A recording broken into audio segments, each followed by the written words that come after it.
Hello everyone and happy Saturday. I'm at home, it's weekend, and last week I brought you into my home and I showed you my Christmas tablescape that I'm going to be having for Christmas dinner, and it featured all sorts of iridescent stuff, and it was a lot of fun to do and I really enjoyed it. But tonight I'm having a dinner party and there's 6 people coming for dinner. There's myself, my husband and 4 friends, and it's just such a fantastic opportunity for me to get creative and play around and also show you guys what I'm doing as well.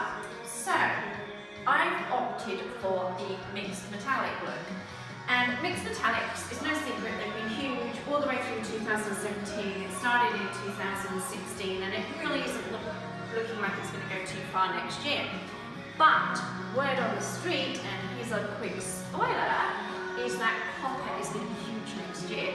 So what else would I be doing but bringing it into my tablescape? And geometrics are going to be back as well. So copper, geometrics, fairly easy things to bring in, and they really do look quite stunning on a wooden table. Now first up, I don't have a lot of options when it comes to covering my table, because if you haven't noticed, this table is huge.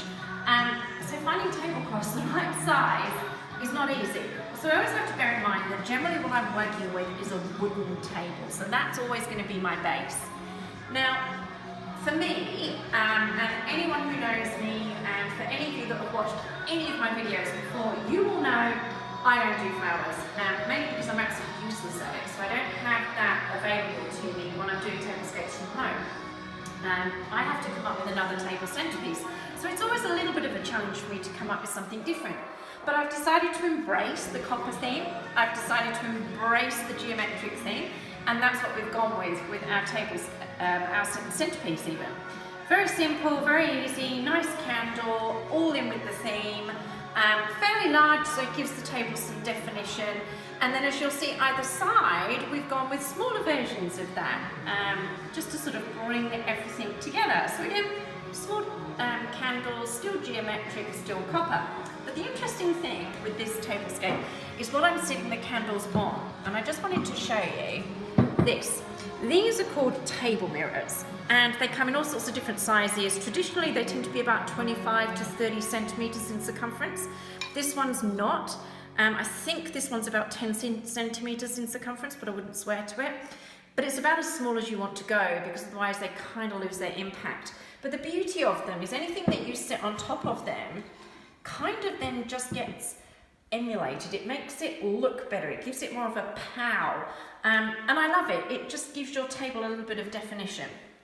And then just to finish it off at the end here, we've got, and this candle is kind of wonky, simple copper candlestick with a copper candle in it. Now I have to mention this stuff because it came from one of my favourite stores in France called Jardiland, and my poor long-suffering husband gets really upset every time we go in there because he knows ultimately I'm going to spend a lot of money.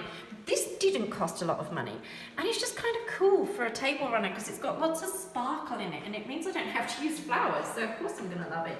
And it works perfectly with the theme. It's a little bit darker than copper, so it gives a little bit of definition against all the redness of the copper.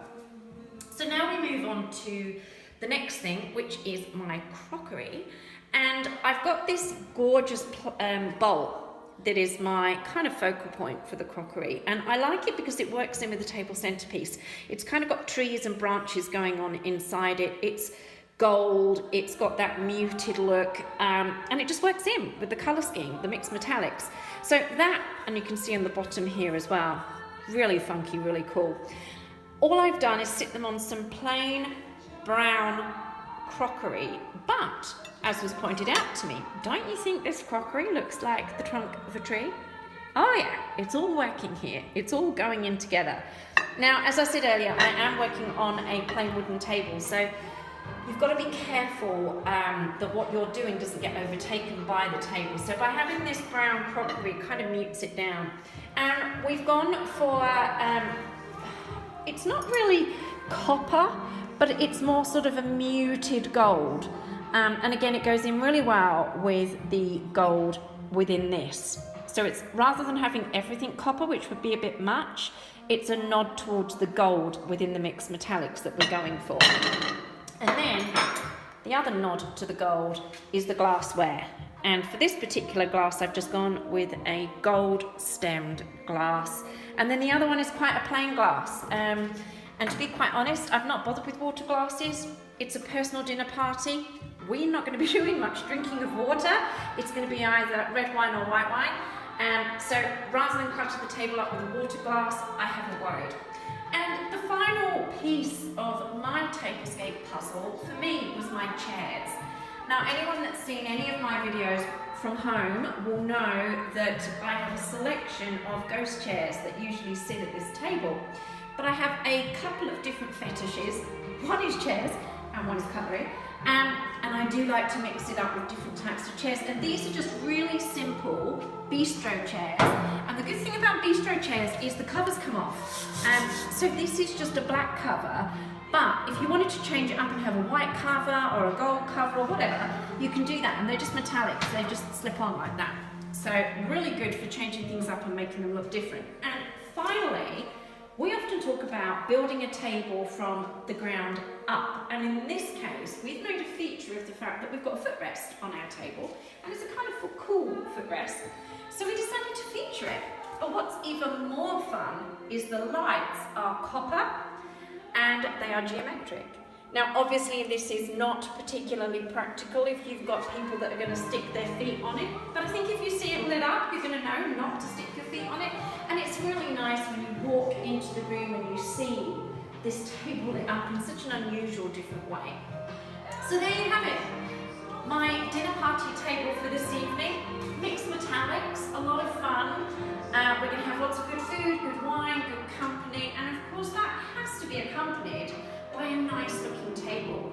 And again, don't forget that as a student of the Academy, or just somebody that's wanting to get into the wedding and event industry as a stylist, the best way you can practice is events at home. You know, if you're throwing a dinner party, if someone's got a birthday, if it's Christmas, it's Easter, you know, all of those different events, Valentine's Day, whatever, there's so many different opportunities for you to be able to play around and make things look different. And of course, we go into this in a lot more detail in all of our courses at the Academy. But I like to bring you back to reality, bring you back to home, and show you what I do here as well. So, I think that's it for tonight. I need to go and get changed. I need to get ready for our guests. So I hope you all have a wonderful weekend, and I'll see you all soon.